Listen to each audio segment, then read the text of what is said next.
নমস্কাৰ ফেচবুক লাইভৰ এই বিশেষ অনুষ্ঠানটোলৈকে আপোনালোকক পুনৰ মই আদৰণি জনাইছোঁ।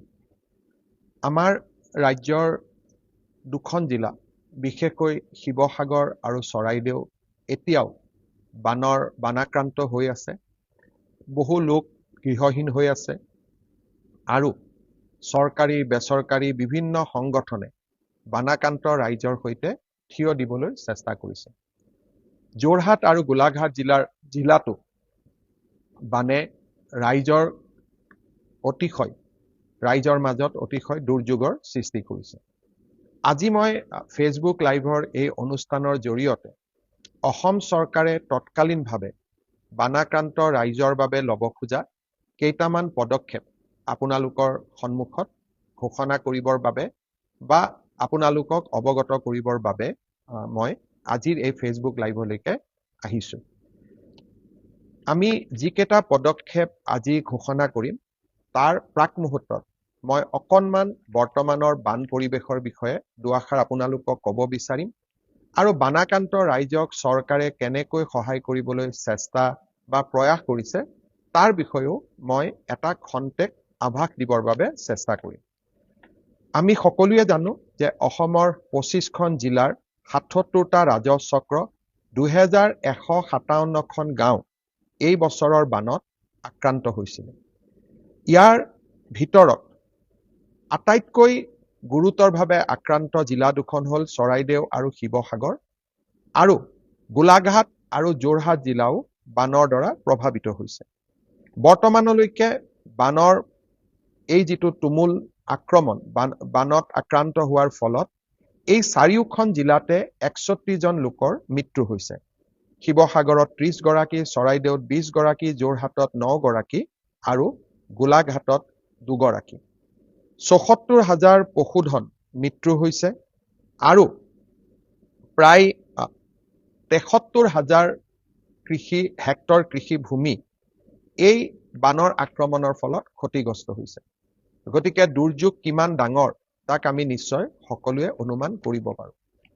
18 তাৰিখে বানৰ আক্ৰমণৰ লগে লগে ৰাজ্য চৰকাৰে বানাক্ৰান্ত ৰাইজৰ ওচৰত থিয় হ'বৰ বাবে চেষ্টা কৰে।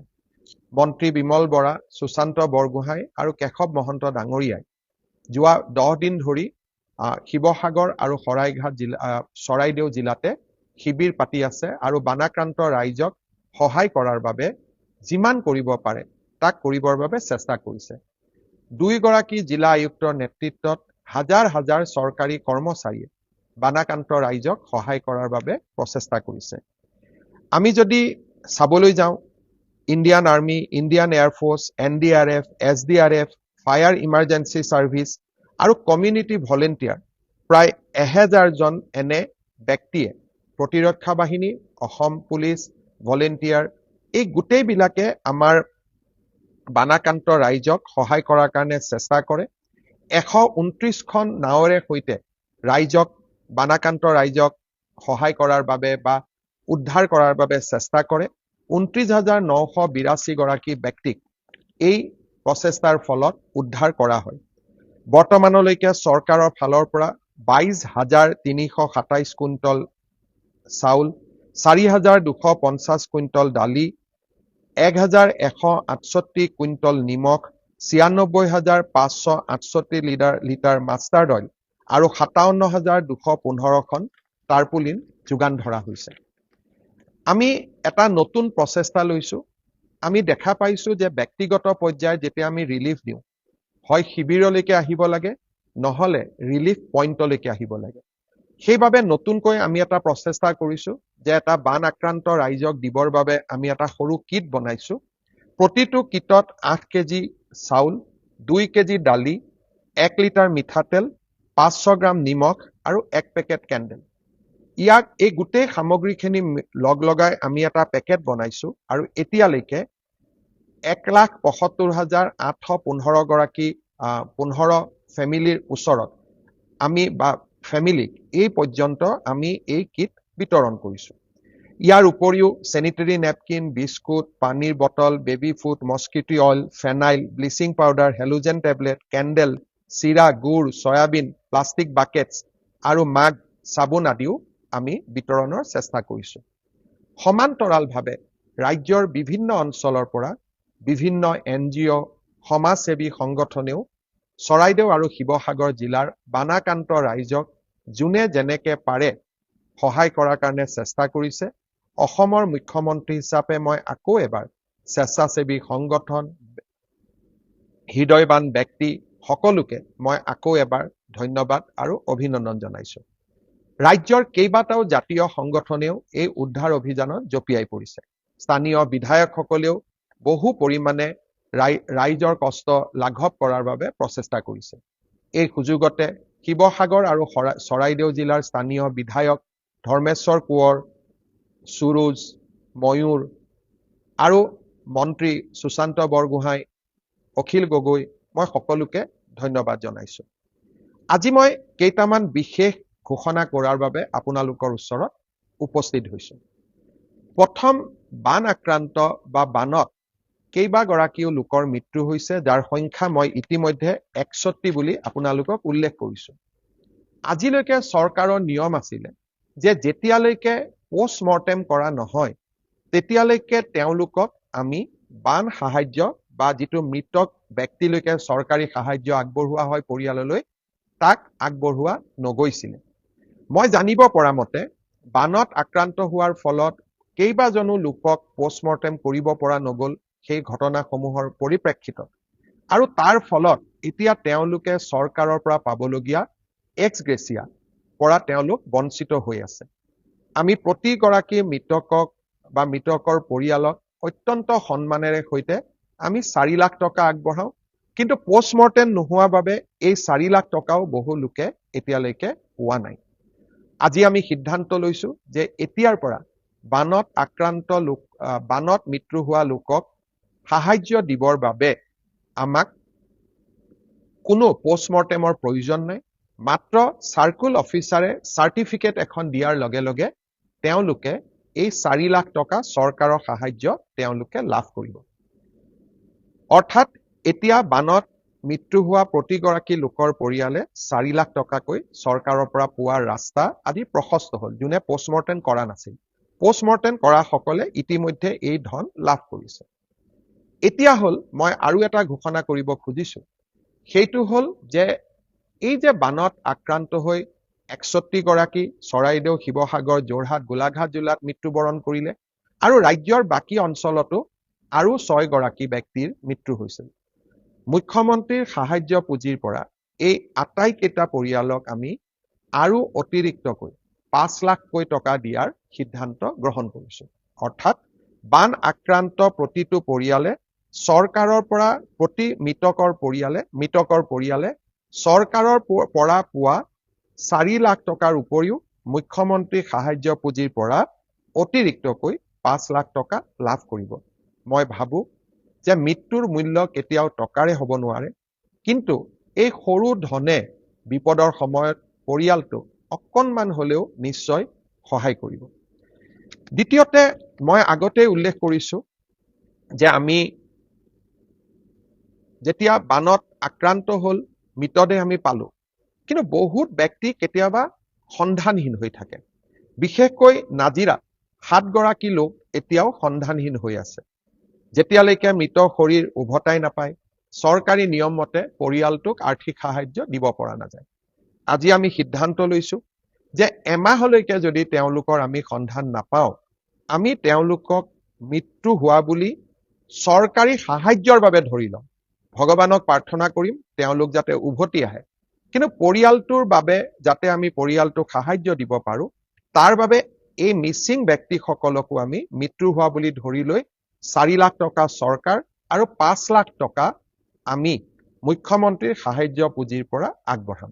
অৰ্থাৎ মিচিং হৈ থকা 7 গৰাকী ব্যক্তিৰ পৰিয়ালেও ন্যায় লাভ কৰিব। আৰু এই ক্ষেত্ৰত বহুত বেছি পুলিচ ৰিপৰ্ট আদিৰ প্ৰয়োজন নাই, আমি চাৰ্কুল অফিচাৰৰ প্ৰতিবেদনৰ ওপৰতে এই সাহায্য প্ৰদান কৰিম। এতিয়া মই আজিৰ গোটেই ফেচবুক লাইভৰ এটা গুৰুত্বপূৰ্ণ ঘোষণা মই কৰিব খুজিছোঁ। সেইটো হ'ল যে চৰকাৰে কিমান চাউল দিছে, দালি দিছে, নিমখ দিছে, মিঠাতেল দিছে, মই ইতিমধ্যে উল্লেখ কৰিছোঁ, আৰু আমি আগলৈ দি থাকিম। বিভিন্ন NGOই সহায় কৰিছে, ব্যক্তিয়ে সহায় কৰিছে, আৰু নিশ্চয় এই সহায় ৰাইজে কৰি থাকিব। কিন্তু শিৱসাগৰ আৰু চৰাইদেউ জিলাৰ ৰাইজক, যোৰহাট আৰু গোলাঘাট জিলাৰ বান আক্ৰান্ত ৰাইজক এতিয়া প্ৰয়োজন অলপ নগদ ধনৰ। অৰ্থাৎ ঘৰত বোকা সোমাইছে, পলস সোমাইছে, ঘৰত যোৱাৰ পৰিৱেশ নাই, ঘৰখন ঠান-ঠিত লগোৱাৰ বাবে সুবিধা নাই, আৰু হয়তো বানপানীয়ে হাতত থকা টকাকেইটাও উটুৱাই লৈ গৈছে। এনে পৰিৱেশৰ মুখামুখি হ'বলৈ, বাচন বৰ্তন কিনিবলৈ, এসাঁজ কাপোৰ কিনিবলৈ, এই গোটেইবিলাক চিন্তা কৰি আজি আমি সিদ্ধান্ত লৈছো যে বানত আক্ৰান্ত আৰু যাক সহায়ৰ প্ৰয়োজন আছে, বানত যি সিভিয়াৰলি আক্ৰান্ত হৈছে, অৰ্থাৎ বানে যাক সৰ্বশান্ত কৰিছে, তেনে আটাইবোৰ পৰিয়ালকে অহা 4-5 দিনৰ ভিতৰত আমি 15,000কৈ টকা তেওঁলোকৰ বেংক একাউণ্টত ট্ৰান্সফাৰ কৰিম। অৰ্থাৎ বানত গুৰুতৰভাৱে আক্ৰান্ত প্ৰতিগৰাকী পৰিয়ালে তৎকালীনভাৱে চৰকাৰৰ পৰা 15,000 টকা লাভ কৰিব। ৰাতিপুৱা মই জিলা আয়ুক্তসকলৰ লগত বহিছিলোঁ। কিছুমানে কৈছে যে নাজিৰাত প্ৰায় 20,000, চৰাইদেউ জিলাত 13,000, ডিমৌতো প্ৰায় 13-14,000, শিৱসাগৰত 20,000, গোলাঘাট আৰু যোৰহাট জিলাতো। অৰ্থাৎ মই ধৰি লৈছো যে প্ৰায় 1 লাখতকৈও বেছি পৰিয়ালক এই সাহায্যৰ হয়তো প্ৰয়োজন হ'ব। যদি আমি ধৰিও লওঁ যে আমি 90,000, 1 লাখ পৰিয়ালক 15,000কৈ টকা দিম, আৰু এই টকাৰে অকণমান বাঁহ, অকণমান টিংপাত বা অন্তত ঘৰখন সাফ কৰাই ল'বৰ বাবে বা ঘৰখন চাফা কৰাৰ বাবে তেওঁলোকে কিছু সকাহ পাব। আজিৰে পৰা জিলা আয়ুক্তসকলে তেওঁলোকৰ তলত বা তেওঁলোকৰ লগত কাম কৰি থকা চৰকাৰী কৰ্মচাৰীসকলৰ লগত একেলগে কাম কৰি এই তালিকাখন প্ৰস্তুত কৰিব, আৰু প্ৰতিদিনেই তালিকা আহি থাকিব আৰু চৰকাৰে পুঁজি মুকলি কৰি গৈ থাকিব। অৰ্থাৎ অন্তৰ্বৰ্তীকালীন সাহায্য হিচাপে, ইন্টাৰিম ৰিলিফ হিচাপে প্ৰতিটো পৰিয়ালকে আমি 15,000 টকাকৈ আগবঢ়াম। শ্ৰদ্ধাৰ ৰাইজ, অৰুণোদয় আঁচনি আমি 3 আগষ্টৰ পৰা বিতৰণ কৰা কথা আছিল, ইয়াক এতিয়া আমি 1 আগষ্টৰ পৰা দিম। যোৱাবাৰ যেতিয়া মই ফেচবুক লাইভ কৰিছিলোঁ, বহুতে মোক কৈছিল যে মামা এইবাৰ অৰুণোদয় দিব নালাগে, অৰুণোদয়ৰ পুঁজিখিনি চৰাইদেউ আৰু শিৱসাগৰ জিলাত দিয়ক। আমি ইমান ডাঙৰ পদক্ষেপ ল'ব খোজা নাই, কিন্তু আমি এটা সিদ্ধান্ত লৈছো যে চৰাইদেউ, শিৱসাগৰ, যোৰহাট আৰু গোলাঘাট জিলাৰ অৰুণোদয় হিতাধিকাৰীসকলক এইবাৰ আমি 2,500 টকা দিম। অৰ্থাৎ 15,000 টকা বানত আক্ৰান্ত, গুৰুতৰভাৱে আক্ৰান্ত পৰিয়ালে পালে। অতিৰিক্ত কৰি 1 আগষ্টৰ দিনা বানত আক্ৰান্ত হওক বা নহওক, কাৰণ প্ৰভাৱটো সকলোৰে হৈছে, কোনোবা প্ৰত্যক্ষ কোনোবা পৰোক্ষ, শিৱসাগৰ, যোৰহাট, চৰাইদেউ আৰু গোলাঘাট জিলাৰ প্ৰতিটো পৰিয়ালক আমি অৰুণোদয় 2,500 টকাকৈ আগবঢ়াম। অৰ্থাৎ 15,000 টকা আমি গুৰুতৰ আক্ৰান্ত সকলক দিলো, অতিৰিক্ত আৰু 2,500 টকা অৰুণোদয়ৰ পৰা পালে, 17,500 হ'ল। ইয়াৰ বাবে বাকী জিলাৰ অৰুণোদয় হিতাধিকাৰীসকলক অকণমান টকা এইবাৰ আমি কম কৰি দিম। মোৰ বিশ্বাস কোনেও তাৰ বাবে আমাক বেয়া নাপাব। ইয়াৰ পিছত আমি আৰু কেইটামান সিদ্ধান্ত লৈছো যে আমাৰ যিখিনি চৰাইদেউ আৰু শিৱসাগৰ জিলাৰ স্কুলৰ ছাত্ৰ-ছাত্ৰী আছে, তেখেতসকলক আমি বিনামূলীয়া ইউনিফৰ্ম দিছিলো, কিন্তু এতিয়া ইউনিফৰ্মবিলাক নিশ্চিতভাৱে ভাল হৈ থকা নাই। অহা এসপ্তাহৰ ভিতৰত আমি প্ৰতিখন স্কুল মেনেজিং কমিটিক আকৌ এবাৰ ল'ৰা ছোৱালীৰ ইউনিফৰ্ম যাতে প্ৰস্তুত কৰিব পৰা যায়, তাৰ বাবে আমি ইউনিফৰ্মৰ টকা আকৌ এবাৰ মুকলি কৰি দিম। অৰ্থাৎ আগতে যি ইউনিফৰ্মৰ পুঁজি পালে, এতিয়া সিমান ইকুৱেল পুঁজি আমি আকৌ এবাৰ মুকলি কৰি দিম, যাতে আমাৰ বিদ্যালয়ৰ ছাত্ৰ-ছাত্ৰীসকলে ইউনিফৰ্মযোৰ স্কুলত পিন্ধি যাব পাৰে। যাৰ ইউনিফৰ্ম নষ্ট হ'ল তেওঁলোকৰ যাতে কোনো অসুবিধা নহয়। ইয়াৰ উপৰিও আমি সিদ্ধান্ত লৈছো যে অহা 1 তাৰিখৰ পৰা আমি বিদ্যালয়সমূহলৈকে পুনৰ এবাৰ বিনামূলীয়া পাঠ্যপুথি প্ৰেৰণৰ কাম আমি হাতত ল'ম। অৰ্থাৎ আগতে এবাৰ বিনামূলীয়া আমি পাঠ্যপুথি দিছিলোঁ, পাঠ্যপুথিবিলাক বেয়া হৈ গ'ল। এতিয়া আমি আকৌ এবাৰ ৰিপিট আমি পাঠ্যপুথি বিতৰণ কৰিম। দ্বিতীয়তে, শিৱসাগৰ আৰু চৰাইদেউ জিলাৰ হায়াৰ ছেকেণ্ডাৰী পঢ়ি থকা ছাত্ৰ ছাত্ৰীসকলক আমি এককালীন কিতাপ পত্ৰ কিনিবৰ বাবে 1000 টকাকৈ দিম। যিসকলে BA BSc পঢ়ি আছে তেওঁলোকক আমি কিতাপ পত্ৰ কিনিবৰ বাবে এককালীন আমি 3000 টকাকৈ আকৌ দিম। আৰু যিসকলে পোষ্ট গ্ৰেজুৱেট পঢ়ি আছে শিৱসাগৰ আৰু চৰাইদেউ জিলাৰ তেখেতসকলক আমি 5000 টকাকৈ কিতাপ কিনাৰ বাবে আমি আগবঢ়াম। আকৌ এবাৰ মই ৰিপিট কৰি দিছোঁ, স্কুলৰ ইউনিফৰ্মৰ কাৰণে প্ৰাইমেৰীৰ পৰা ক্লাছ 10 লৈকে ইউনিফৰ্ম নতুনকৈ কিনিবৰ বাবে বা ইউনিফৰ্ম দিবৰ কাৰণে আমি ইউনিফৰ্মৰ পুঁজি আকৌ এবাৰ যোগান ধৰিম। দ্বিতীয়তে, বিনামূলীয়া পাঠ্যপুথি আমি আকৌ এবাৰ যোগান ধৰিম। তৃতীয়তে, উচ্চতৰ মাধ্যমিকত পঢ়ি থকা ল'ৰা ছোৱালীসকলক কিতাপ পত্ৰ কিনিবৰ বাবে আমি 1000কৈ টকা দিম। ডিগ্ৰী পঢ়ি থকা ল'ৰা ছোৱালীক কিতাপ পত্ৰ কিনিবৰ বাবে আমি 3000কৈ টকা দিম। আৰু বিশ্ববিদ্যালয় চৰাইদেউ আৰু শিৱসাগৰ জিলাৰ যিসকল ছাত্ৰ ছাত্ৰী বিশ্ববিদ্যালয়ত পঢ়ি আছে তেওঁলোকক আমি এককালীন 5000 টকা আমি আগবঢ়াম। ইয়াৰ উপৰিও আজি এটা আমি সিদ্ধান্ত লৈছো যে যাৰ যাৰ মাৰ্কশ্বিট নোহোৱা হ'ল, যাৰ যাৰ চাৰ্টিফিকেট নোহোৱা হ'ল, তেওঁলোকে সেৱা হায়াৰ ছেকেণ্ডাৰী কাউন্সিল বা বিশ্ববিদ্যালয়সমূহত ডুপ্লিকেট মাৰ্কশ্বিটৰ বাবে নিশ্চিতভাৱে আবেদন কৰিব। আমি সিদ্ধান্ত লৈছো যে শিৱসাগৰ আৰু চৰাইদেউ জিলাৰ ছাত্ৰ ছাত্ৰীসকলক বা আন ব্যক্তিক যিসকলে ডুপ্লিকেট মাৰ্কশ্বিট আবেদন কৰিব বা যিসকলে duplicate matric higher secondary certificate আবেদন কৰিব তেখেতসকলৰ বাবে কোনো মাচুল বিশ্ববিদ্যালয় বা কাউন্সিলে ল'ব নোৱাৰিব। ই সম্পূৰ্ণ বিনামূলীয়াকৈ উপলব্ধ কৰাব লাগিব। এই সিদ্ধান্তও আজি চৰকাৰে গ্ৰহণ কৰিছে। এতিয়া ইয়াৰ নেক্সট ষ্টেজটো কি?